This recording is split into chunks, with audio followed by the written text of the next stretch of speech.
Hello, Elaine. Can you hear us? We're about to get started, everybody. If you cannot hear us, well, I'll write it in the chat because if you can't hear us, then I can't give you instructions on how to fix your sound.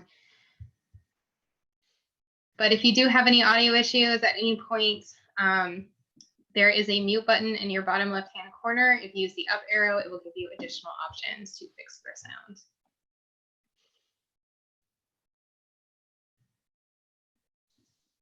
We'll get started in just a minute.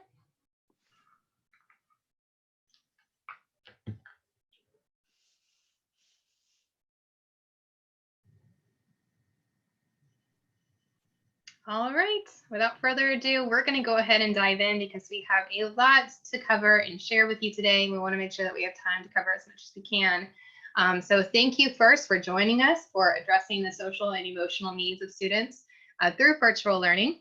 We're going to do a quick introduction of ourselves and our team before we really dig into today's content. You can continue to share and introduce yourself in the chat window. And also, while we're working our way through, you're welcome to add additional resources, suggestions, ideas in the chat at any time. We would love for you to continue to share as we go through the entire presentation. This is in partnership with NCDPI through their new program, Remote Learning Support. And we, our team at the Friday Institute, has partnered with NCDPI in creating webinars for educators across North Carolina in a variety of topics. And so we're excited to have you join us through that program that we are able to share this out with you guys. Perfect. My name is Brittany Miller. I am an innovation instruction coach from the Friday Institute, and that is my Twitter handle and email. I'd love to connect with you. And I'll turn it over to Alex to kind of share really quickly about himself. Hey everyone, I'm Alex Dreyer. I'm the instructional design lead here at the Friday Institute. I work really closely with Brittany on a variety of different projects that we have. We do a lot of our work around learning differences and social and emotional learning, and a lot of our work around blended and online approaches. So we're really excited to talk with you guys today and see what we can uncover about this new reality that we're living in and figuring out how to do a lot of this stuff from a remote context. Yep, absolutely. And like Alex alluded to, we work in a lot of different projects, including social emotional learning, as well as some of the districts that have been shared. I've worked with some of your teachers before. We do outreach in a lot of North Carolina districts and working them to help create programs and run programs like personalized learning, social emotional learning. So we're excited to be working with you today. So we'll go ahead and hop in a little bit about our team. If you've never heard of us before, we are the research arm of the College of Ed at North Carolina State University. And so our team, amongst other teams of the Friday Institute, do a lot of outreach in different areas across North Carolina and the nation to help support educators, as well as innovative initiatives in education. So it's a little bit about us. Go Wolfpack? Yes, I'm a full-blooded Wolfpack girl. I work there. I'm an adopted Wolfpack. I'm not full-blooded, quite like Brittany, but I came on a little later. Really quickly, this is our Zoom that we'll be using. If you've never used Zoom before, just a couple things to know. If you have any audio issues, that mute button in the corner, again, that right arrow will help you with those issues. You're welcome to turn on and off your video if you would like. We love seeing your smiling faces, but I understand if you don't want to. And we will be keeping the mute and unmute option off currently because of the number of people that we will have in the room. So just so you know that you won't be able to unmute yourself, but you can share any resources and ideas continuing through the chat. We would love to have you engage. There will also be a poll later on that will pop up on your screen, just so you're aware.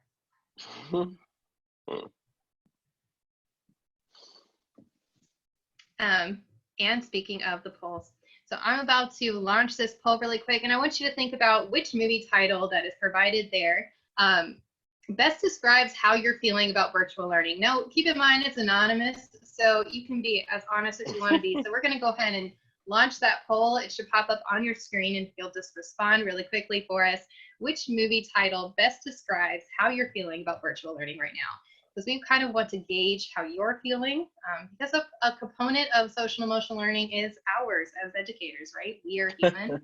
we have social and emotional needs as well.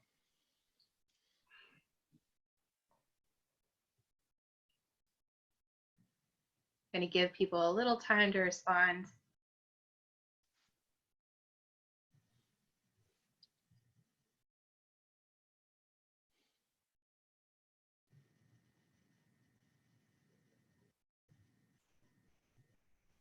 Wonderful. It looks like responses are slowing down. In case you're curious, Fast and Furious was the winner of the most that everybody feels. About 38% of responses were Fast and Furious, but oh no, your poll is frozen. Maybe that's how you're feeling right now. But we'll go ahead and end the poll. Yeah. Thank you so much for engaging really quickly. I'll share the results just so you're curious. You know, we want to kind of start and let you know, again, this is kind of a way of letting everybody kind of relax, because, you know, when we're talking about social emotional learning, that is one of the most important components, right? Is that we're being thoughtful, not just engaging people in content and students in content, but also allowing them to be human and to have a little bit of fun, and to, you know, take some of the pressure off. And so again, like I mentioned before, as people are joining, if you have families that, you know, make an appearance during this presentation, it's okay. You know, life happens, especially right now. So thank you so much for engaging in our little activity. And I would say Fast and Furious is probably how I feel as well. I'd go there. I'd go with Fast and Furious. Yep.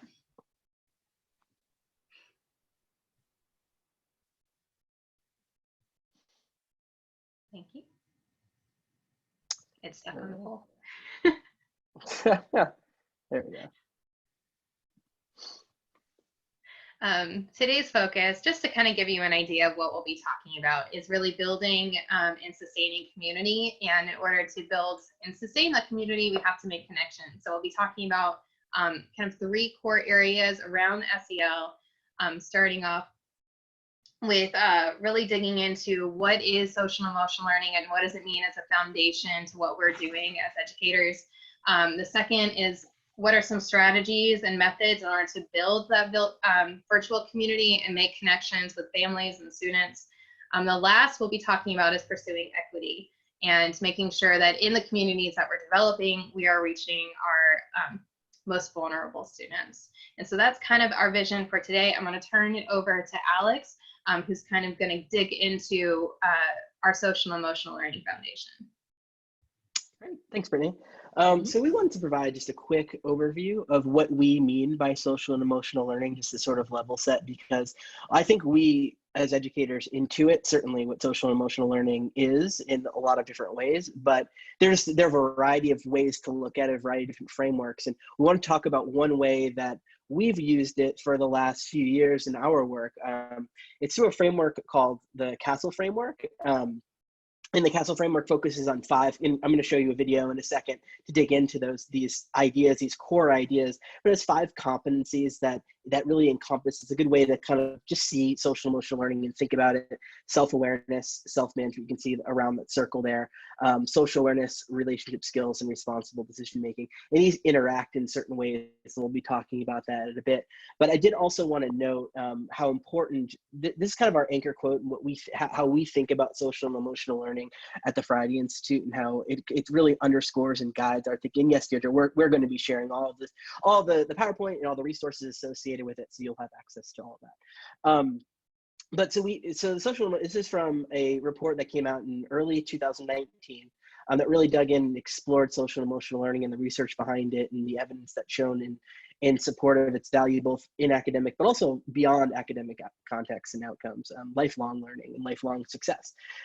So I really, again, as I said, this quote really is an anchor for us. And it's the notion that it's not really a shifting fad. I mean, we've talked about social and emotional learning, that idea, for a long time, since before John Dewey, but now we really start to see some of the evidence to support that it really is working, and that it really is the substance of education. It's not like a distraction. It's not this add-on from the core academics like math and English. It's how you can enable these academic worlds to succeed. That's to us the most important thing, and that underscores the fact that if you can help a student understand themselves, if you can help a student manage themselves, understand how to relate to other people, understand how to build these connections and make good choices, math, English, science, social studies, and everything else becomes a lot easier for them in the process. So this is about supporting students and beyond just their schooling years.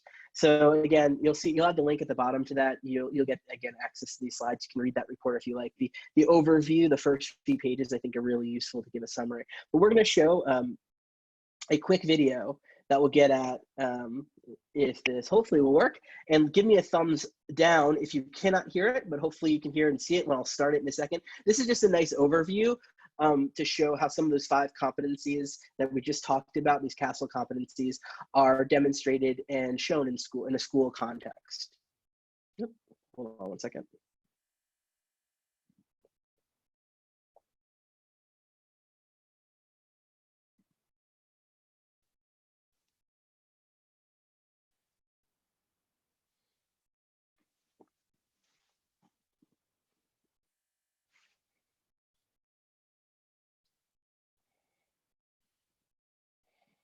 All right, looks like we have no sound. Let me see here. Hold on one second. Try to adjust that. And adjust that. And Brittany, any idea why there'd be no sound on this? No, I'm not sure. I don't know if it's a new rule for Zoom. And you can't hear anything either, Brittany? Mm-mm. Okay. Can you give us a good summary? Sure. Sure. So I will summarize the video as best I can. So the idea is there, again, these 5 core competencies. You have, your first one is self-awareness. Under options, share computer screen. Where are my options? I think they're talking about the Zoom. Oh, share computer sound. I think I might have it. I think we might have it here. Here we go, guys. I think we might have it. Possibly. Yay, there we go. All right. Social and emotional skills are the essential skills for success in school, work, and life.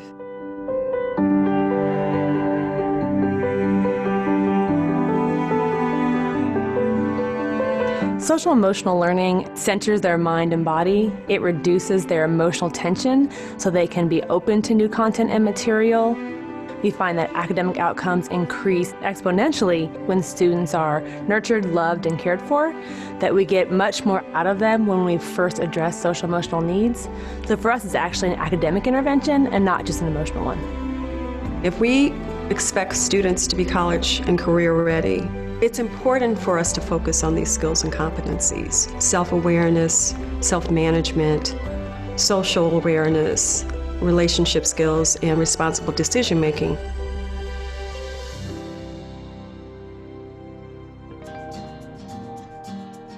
Self-awareness is the ability to identify your emotions, to be able to tie thoughts and feelings to behaviors. We find that self-awareness is one of the hardest things for young people, being aware of their own body space and the impact of their words and emotions on other people. So a lot of the work we do is reflective, through conflict mediation, through circles, through journaling, having them see their own impact on the world and then how to shift that or make a different choice next time. Self-management is the ability to self-motivate, to have self-control, to regulate one's emotions. In the classroom, that may be a breathing exercise, or that might be counting 5 or taking a break. So with students who don't really know how to deal with their anger or don't really know how to resolve conflict, we're giving them a tool that helps them deal with it in a less stressful way. Social awareness is about embracing diversity, showing empathy for others. Activities might include service learning projects, addressing social justice issues. Role-playing is a great opportunity for students to address how a person might have felt in a conflict on the playground. We're going to see if other people have had some of the very same experiences around bullying that we've had. You're in my boat if you have a bully now. Wow, I see a lot of people. Relationship skills are important in project-based learning. It's the ability to work cooperatively with someone, to resolve conflict. It's the one skill you need your whole life. You may not need calculus tomorrow, but you have to know how to work in relationship, whether it's for a coworker or a life partner. You have to know how to handle conflict and how to handle challenges. Sometimes at recess, Hermione would come over and just start talking about us and saying mean things. Is it your job to make Danae's job at school hard? No, I know it's a form of bullying, and sometimes I'll say sorry to her. So you choose to be someone's ally and make a better choice. Responsible decision-making is considering the well-being for self and others. It's evaluating the consequences for various behaviors or actions. We do this through shared agreements, one-to-one problem solving, or having students debate an issue. If you were like, hey, Kashida, how much does an A cost in this class? And you took out your wallet and and I was like, I think $50 would work. Which one of us would be corrupt in that case? You're the one that's asking for the money? We're truly teaching these students to be productive citizens. We're teaching them life skills. We're teaching them how to problem solve effectively. We're teaching them how to be resilient. I think of all the billions of dollars we've spent on Title I and all these intervention programs, and when all is said and done, what do we have to show for it? I think we're trying to teach technical things instead of devoting some of the resources to teach who you are as a person. Once you know who you are, then learning becomes exciting because you've already established a discipline.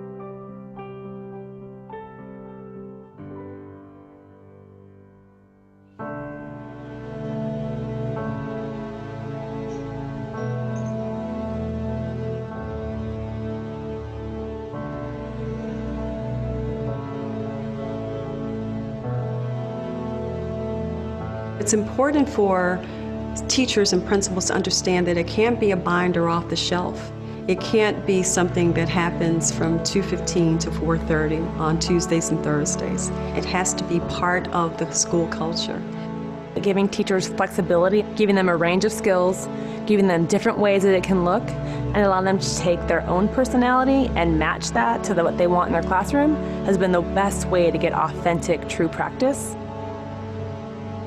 If we continue to do what we've always done, we're always going to get what we always got. Is that good enough? I don't think it's good enough for the 21st century. We need to be the outliers to try things that have never been tried and see if they work. What are we waiting for?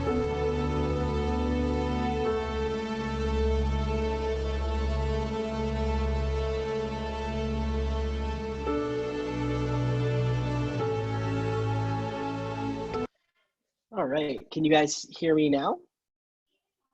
Yeah, we're able to hear me. So hopefully that gives you just a solid overview of what we mean by some of those 5 core competencies. But I think that many of you might have noticed that a lot of the B-roll that was associated with this video was shot in the school. And the reality is that one of the things that we need to think about is how can we build these same skills when we don't have access to our students face-to-face? How can we build them at a distance? And how do we support all of our students in the process? Because one of the things, and we'll talk about this more a bit later, is that we run the risk, and we've already seen some of it, and I imagine that you guys have seen some of it, that we run the risk of exacerbating some of these divides and leaving some of our most vulnerable students behind. And how can we embed and highlight some of these SEL skills so that they aren't just exacerbating some of these divides, so that we are bringing an equitable experience to all of our students. So I think that's something that we're, again, as I said, we're going to focus on a little bit later, but I wanted to draw attention to that, to make sure you're thinking about that as we go along, and thinking about some of your students who are in some of the most challenging conditions that we can imagine, and how we can support them through this. And so we think we envision the place to start, and in all of our work, this has been the place to start, but in particular, given the circumstances that we're in right now, is this idea of maintaining, fostering, and growing this sense of community and connection, that we stay connected, that we are that sense of community isn't lost. It's going to be different. It's going to be manifested differently. We're going to use different strategies to be able to maintain it and to build it and to grow it. But nevertheless, it's something that we can't lose sight of. So we really do envision that as that's our launching point. That's sort of our North Star at the outset.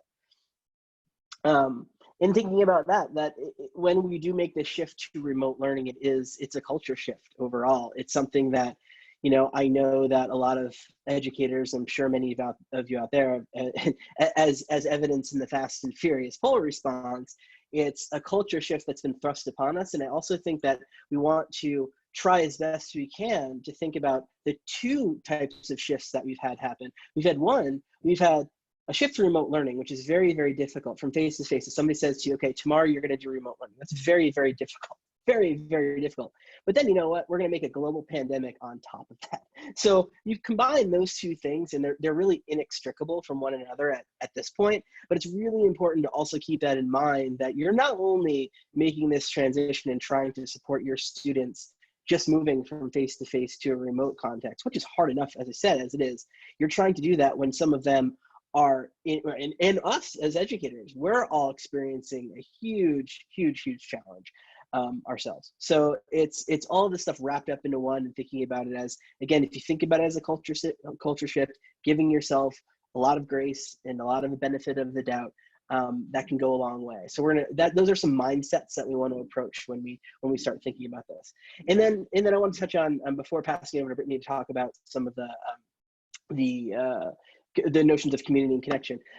This is the value of social and emotional needs over academic right now. And I think that's exemplified by many of you, I'm sure, have heard the notion of Maslow before Bloom, and this really heightens it. I think it's certainly crystallized in this current environment in which we are, this notion that our core needs supersede the extent to which we can have sophisticated understandings of material and build on our thoughts and express our ideas and everything like that, as much as we want to, for sure. This is the core. The core is having our physiological safety, belonging, love, esteem, and certainly obviously actualization is something I don't know that many of us are realizing right now, but we're doing our best to at least meet the bottom of that pyramid. So I'm going to pass it over to Brittany, and she's going to talk about how we're going to go about building that virtual or remote community as we embark on this crazy, wild adventure ourselves. Yes, absolutely. Thank you, Alex, for kind of setting the foundation. We're going to dig in now to some strategies that you can try.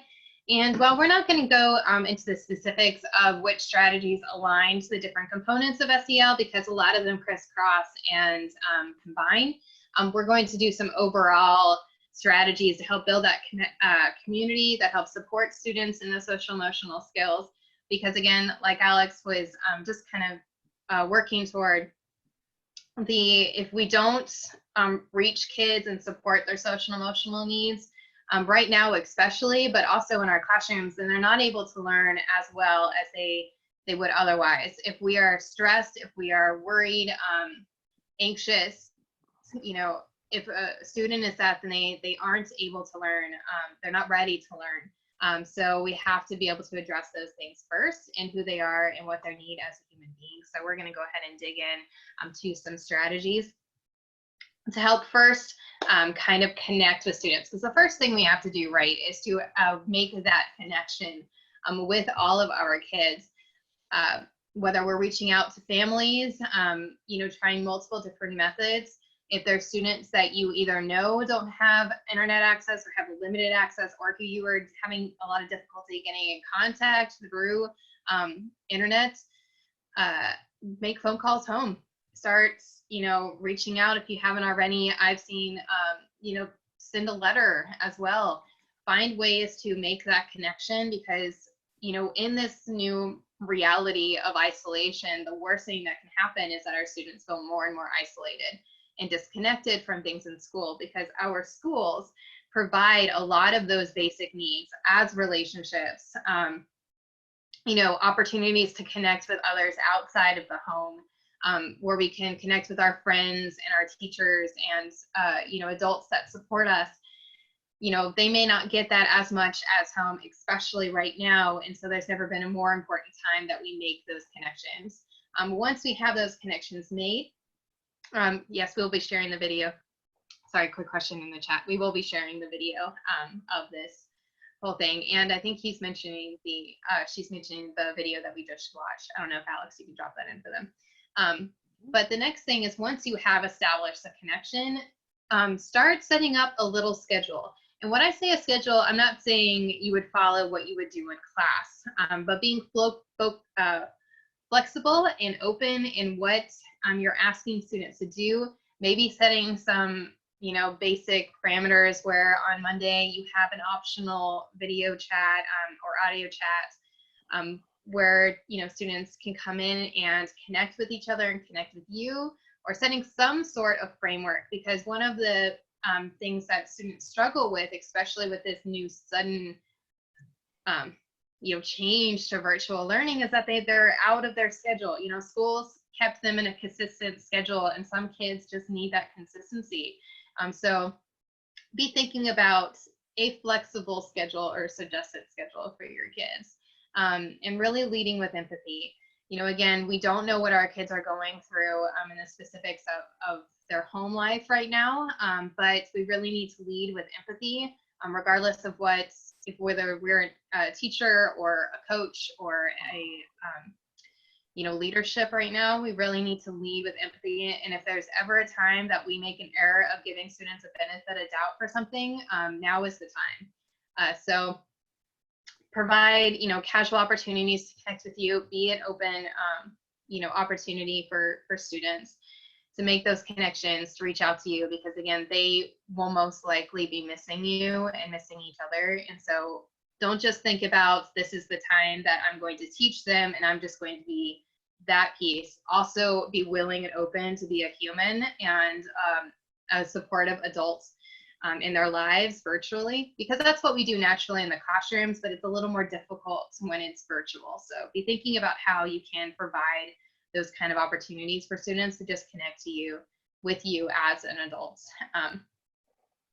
And moving on to the next little section is, with this change to virtual learning, once we've established a connection, we have some really interesting opportunities, especially now that testing has been suspended, to rethink our curriculum and open up our class. And I know a lot of people have been very stressed about trying to keep the same pace with the curriculum to make sure that kids don't fall behind.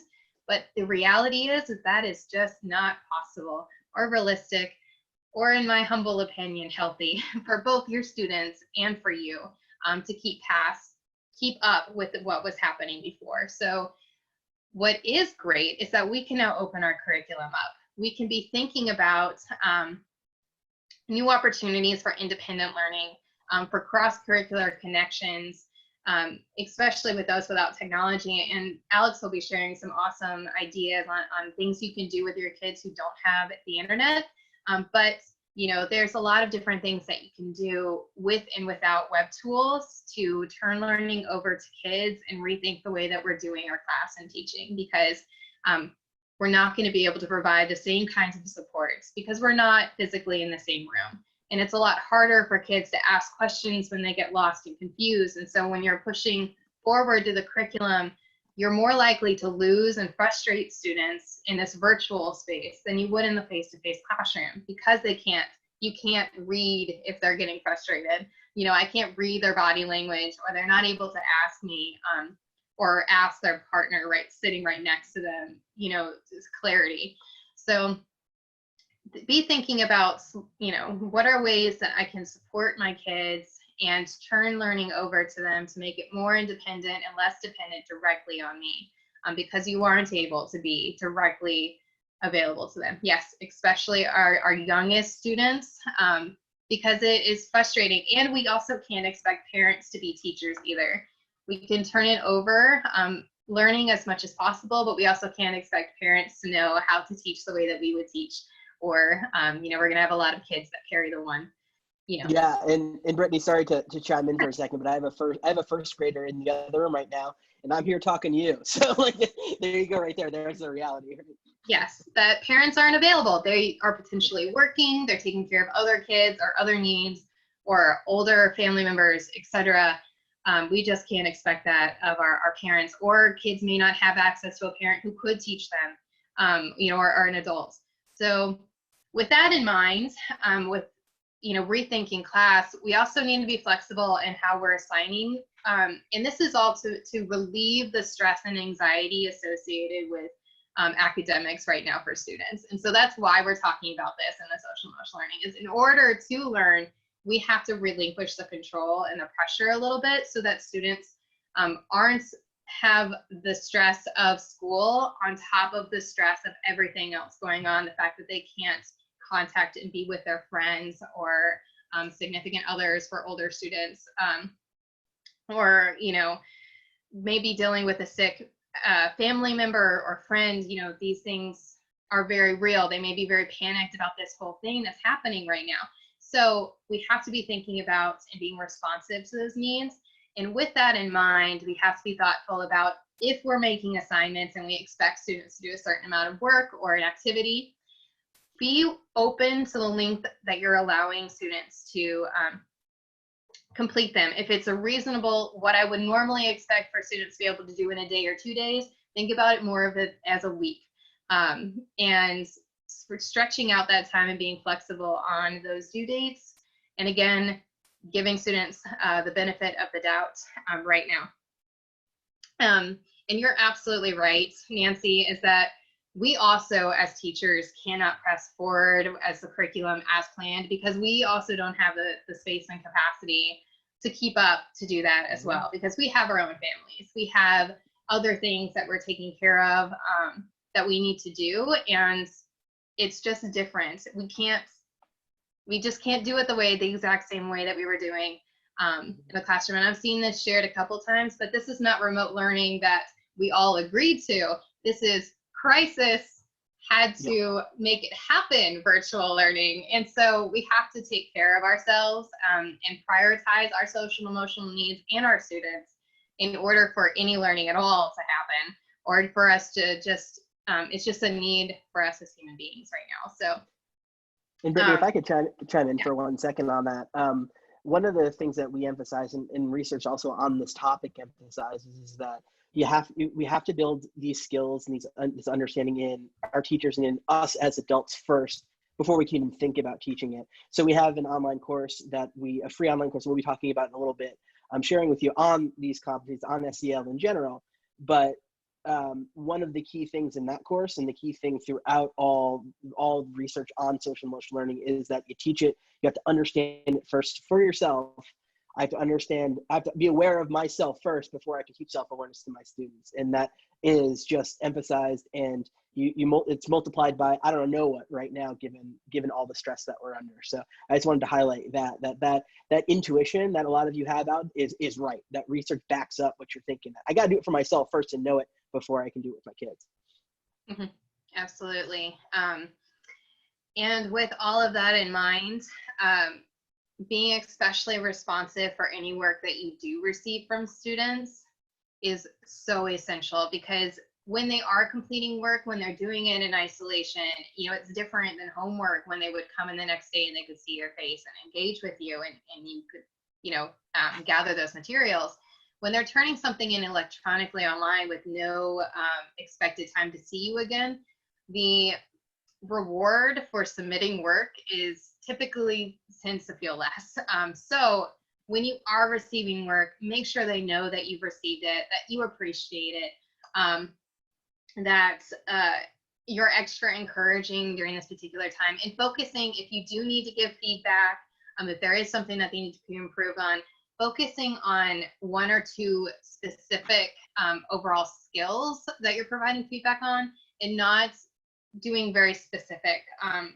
Instead of, for example, if I was doing a paper, I would provide an overall, feedback on a particular area of writing that they need to work on, but I wouldn't go through and do spelling corrections right now, and that sort of thing. Of course, it depends on what you're writing, but when you're thinking about supportive feedback, it's so hard to express tone when you're doing it in writing, especially when they don't see you regularly anymore. So be thoughtful about what you're writing in text. If it is something that you need to provide a little bit more constructive feedback, think about doing it as a video. And we have some tools that we're going to show you, but one thing I used to do for because I was a high school English teacher, I used to do for my students when they were writing papers, I would record videos, feedback for them, because they responded much better to that, and they didn't read my comments as negative ones because they could hear my tone and see my face. So that is one thing to be thoughtful of, is when you do get that work, being positive and supportive, and being really thoughtful about your constructive criticism. So we'll go ahead and move on to the next one. So now that we've kind of connected and laid a groundwork for connecting with our students, particularly one-on-one relationships, we're going to talk a little bit more broadly about how do we connect our students with each other. Because again, they're feeling isolated. They're not, you know, they need to feel connected. So these are some ideas in order to help build that community. And this is, you know, just a short list, but I'll kind of build these things in. Is the first thing, of course, is provide opportunities to make connections, and not just one method to create connections, but multiples. Whether you set up a weekly Monday meeting or a lunch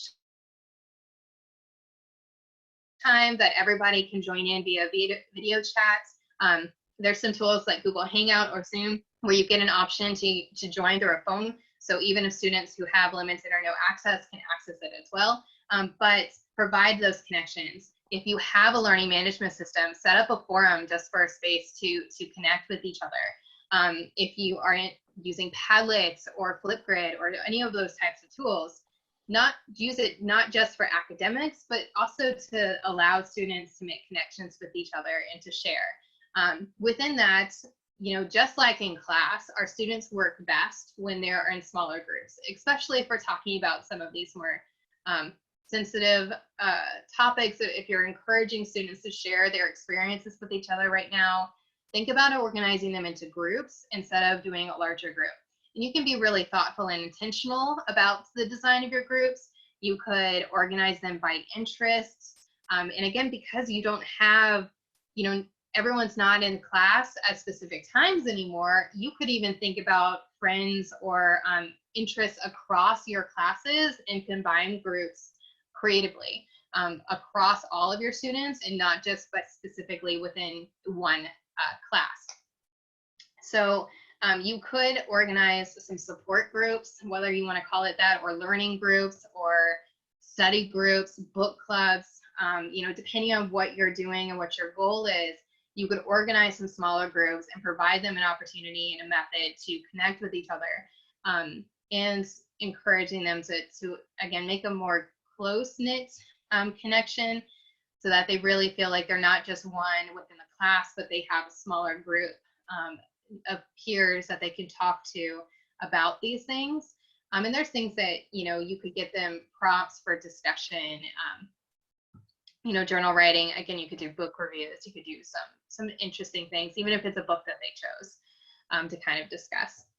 The next piece I would think about and consider is, now that you've kind of like laid the groundwork for organizing your students, are there little challenges that are fun? Maybe they have something to do with content, maybe not, in order to just engage them with a little bit of fun. And so some of the ideas that I've seen is I've seen little challenges like recreate a piece of art using materials that you have in your home.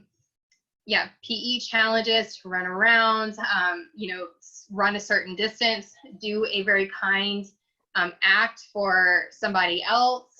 You could do, you know, measure the outside of your home. If you have younger kids, you could have them measuring things, baking, cooking, you know, all sorts of different challenges, because our content lives in the world, right? Our content isn't just within a textbook, it exists in their spaces. And so if there's ways that we can make connections with our content, with the experiences and materials that they have available in their home, we can do some really neat thinking around learning in a different way to do learning. So I've seen remix pieces of music, you know, all sorts of different challenges that you could set them. Again, content or just for fun. Another way, you could do a talent show. You could do a pet show and tell. You could do a bunch of different little things just to, again, have a little bit of humor, because I think we all need that, and allow students to connect with each other as a human being. And don't be afraid to be yourself and engage in those activities, because again, going back to that being a model right now, don't be afraid to be silly, to be yourself, and to show a little bit about yourself, to show them a talent that they didn't know that you had, or talk about your experience of what's going on right now, are all really important things when it comes to how students are engaging. Yes, it could make pots and pans bands. Absolutely, that would be fun. I have a 11-month-old little girl who loves banging on things, so that is absolutely what happens in my house. But yes, you could. I've seen, you could try to make different music out of different instruments or things in the house. You could do a lot of different things. So be thinking about like some simple challenges that you can set for people. Once you have that kind of in mind, these are some additional things that you could do. Is for you could support the family unit, because again, we're all many families are stuck very close knit together, and it's very difficult sometimes to get siblings to support each other, or it's just a lot of pressure right now, and as humans we are not used to constantly being stuck as a family unit together. So how can we support those family units? No, we are not. Do what? I said, no, we're not. We're not used to that. That is true. Yeah. Well, I mean, I am not. No, and it's an opportunity to re-engage as a family unit. But what are ways that we can support those families and those siblings who may be struggling and fighting with each other over space? Are there challenges that you can set for each other where they do acts of kindness for different family members? Are there ways that you can, contact the parents to ask how things are going on? Can you assign projects or some of those challenges that they're allowed to engage their siblings in, such as like a dance off, family unit dance off, whoever's in the house, so that you can provide opportunities for them to engage positively, is one way that they can help, support the families right now. If you were running a club, a lot of students really, clubs meant a lot to them. The arts meant a lot to them. I was a chorus and theater kid, and the idea that I wouldn't be able to finish my concerts if I was a student right now would be devastating. And so if there's opportunities where if you're running a book club, allow them to continue to connect, even if it's not the same content, but just those kids tend to have gathered together because they have the same interests and passions. And so if you can provide opportunities for your theater kids to connect and act something out, for your chorus kids to do a little performance virtually. Art lessons, you could teach each other, like Margaret is saying.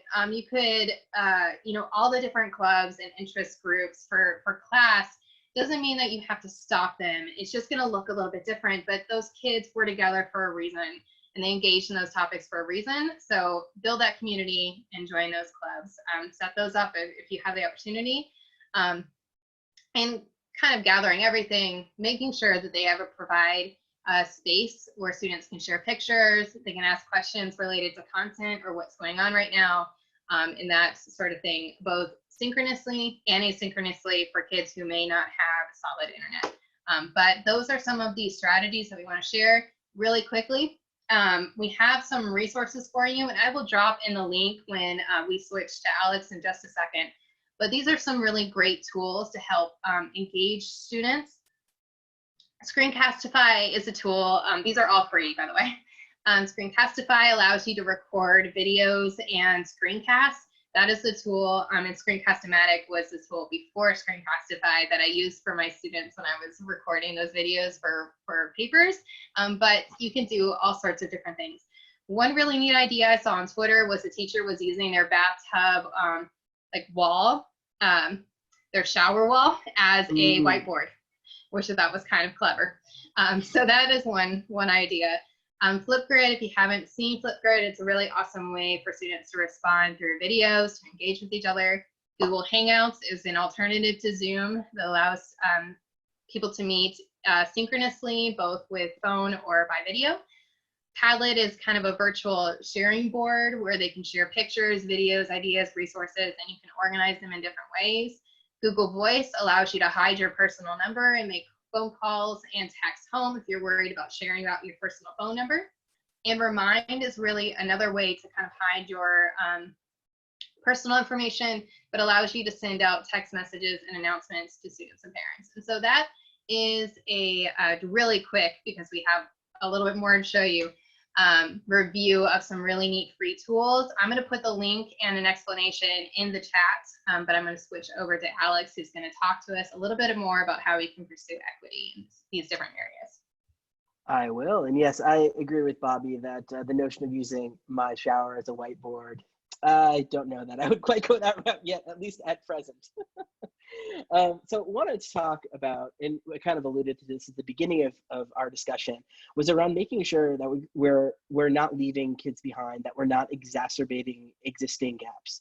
And in order to think about some of those challenges, there are a couple of key questions that I've been wrestling with, and I think a lot of people have been wrestling with. And so again, as we shift the system at an unprecedented pace during a pandemic to remote learning, how do we ensure that we're not speeding, accelerating, and worsening those existing divides around things like the homework gap? And how do we support the social and emotional needs of the most vulnerable among us? So those are a couple of the key questions that we're going to be thinking about. And we've already seen some of these challenges emerge, that some of our most vulnerable students are already experiencing themselves.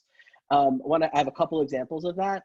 There was a story that was put out yesterday in the New York Times about, and I just highlighted one brief snippet of it, that despite I want to just call out the notion that despite the economic slowdown, many parents continue to work full-time outside their homes in fields like sanitation, health, and food service, meaning that many students don't have any adult at home to supervise their learning.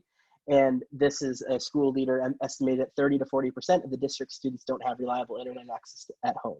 So that's an example of that there are students certainly who are well supported at home, who are very much used to a virtual environment, very much used to a lot of the tools that they've already been exposed to, and have, again, parental support who are also familiar with these tools and can help guide.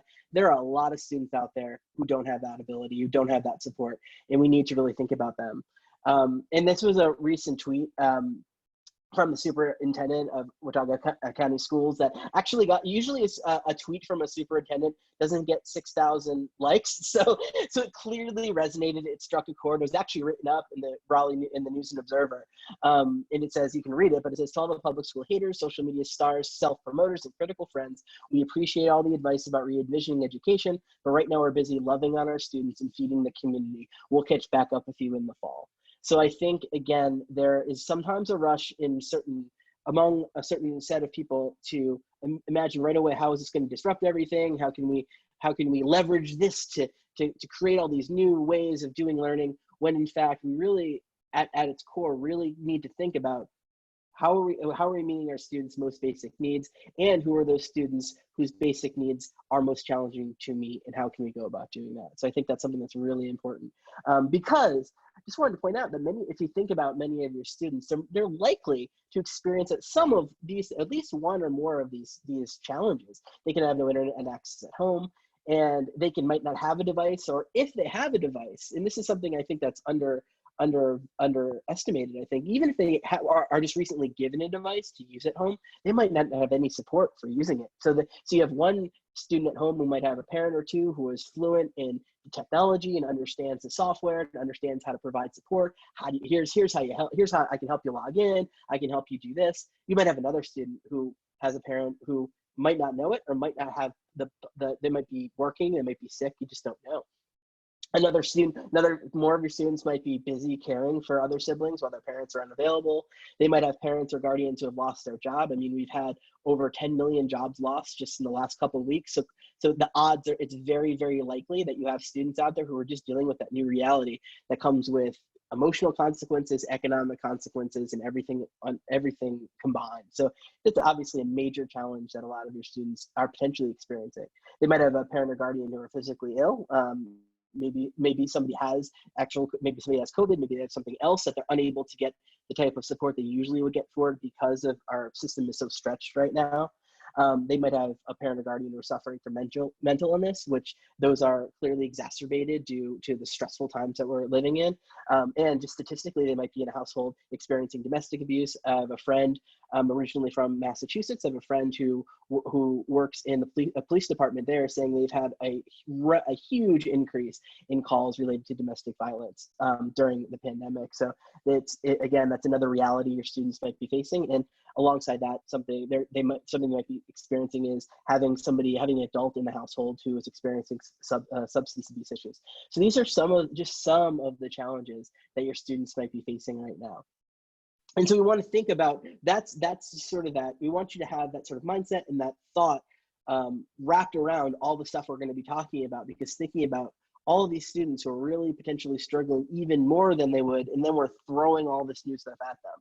So, and this concept gets back to what Brittany has been alluding to in so many of her different pieces of advice. It was around the notion that learning happens all the time, and learning happens all around us. And I saw in the chat, someone had posted the idea about how this is really an ideal, we talk about cross-disciplinary education a lot. This is the ideal, I mean, like, this is just a natural way here for us to build in a lot of stuff. And we're building in, what do you have on hand? What can you do, right? And it's often going to include a little bit of math, a little bit of science, maybe some social studies thrown in. It just naturally, these things are going to emerge. So I wanted to raise some no-tech strategies, again, that really focus on not leaving people behind, not leaving your students behind, and thinking about how we can take some of those SEL skills that we've been talking about before, build on them in that no-tech context. So not relying on technology, not relying on being face-to-face with your students to facilitate that. So one way you can do it is encourage journaling amongst your students.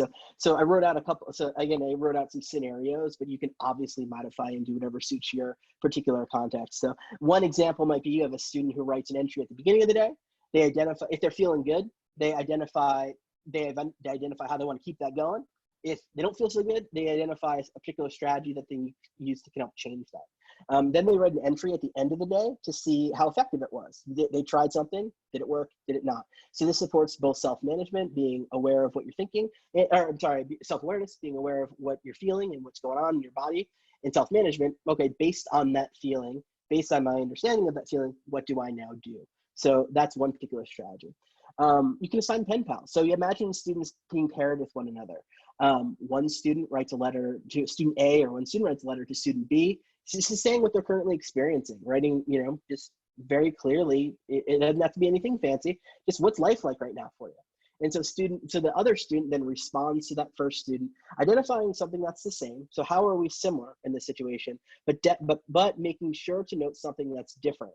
Because one of the things I think that a lot of us, that I find really challenging about this particular period that we're all engulfed in, is that on the surface, we're all experiencing the same thing, in that we're all isolated from one another.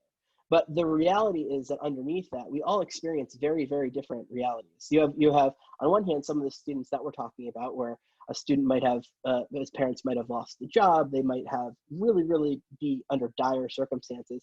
And then you have that parent might be reading an article from someone like Gwyneth Paltrow saying it's a great time to write a book, and so like you have these very, very different realities that people are living in the same context. So I think the notion of supporting social awareness and building that empathy is saying, oh, I do see how, even though it might seem like we're going through the same thing, there are ways in which it's very, very different. So that's the idea of noting something that's different in the entry.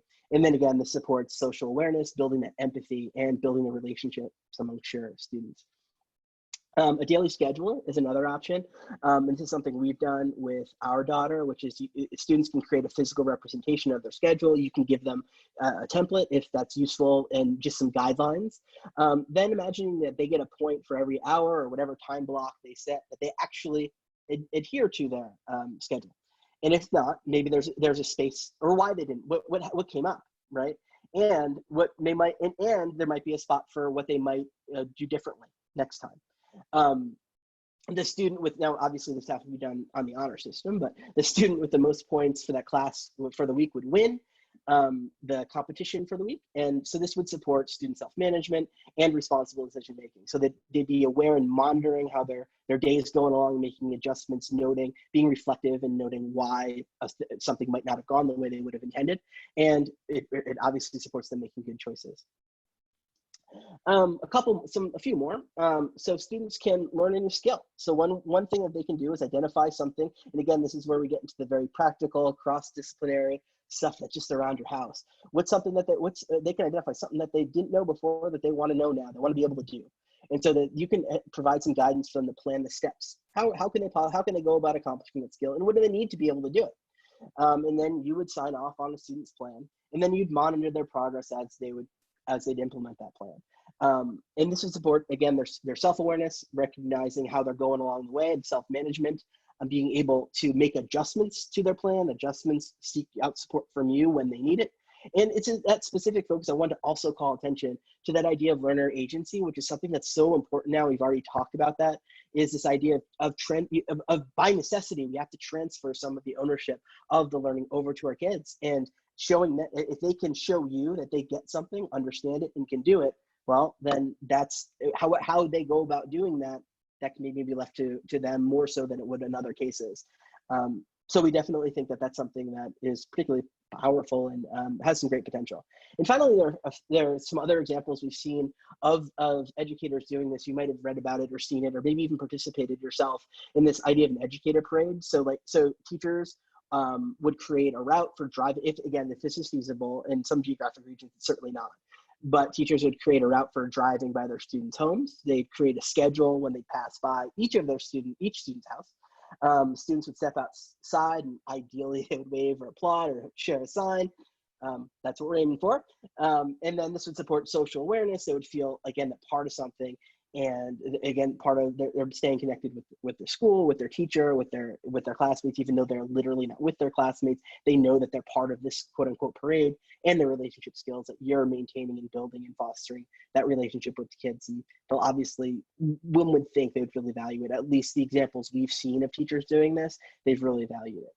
And one final example we wanted to point to, again, it's not a no-tech strategy because it does require television, but it's about as close as, it's much more feasible than a wicked fast internet connection, is UNCTV is partnering with BPI to provide school-age instructional content, particularly, again, with those with limited to no access. We have a link in there with the schedule to it and the homepage, and again, we'll be providing all these resources going forward. But that, I think those are some examples of how we can take some of the stuff from the video that you saw at the outset. And again, you saw a lot of it some of it was technology based in the video. Certainly a good majority of it, the examples were from a face-to-face context, and how we can transfer it remotely with an eye towards those who are maybe experiencing this in the most challenging way.